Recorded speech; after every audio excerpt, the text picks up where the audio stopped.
आज राज्य स्तरीय साधारणतंत्र दिवस परेड भुवनेश्वर अनुष्ठित होता।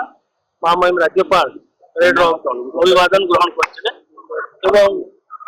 40 रु ऊर्ध्व मार्चिंग कंटिजेंट भाग नहीं अन्य प्रज्ञापन मेढ़ भाग कमिशनरेट पुलिस तरफ ऑर्गेनाइज कराइला व्यवस्थित करने गोटे पुलिस व्यवस्था बहु लोक आसिक परेड को उपभोग करते देखी सुरुखुरु आज परेड समाप्त।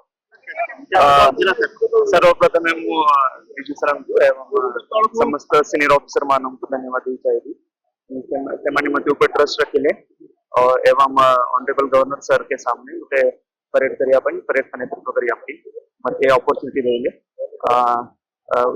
उसके लिए मैं समस्त सीनियर ऑफिसर मान का धन्यवाद देना चाहिए।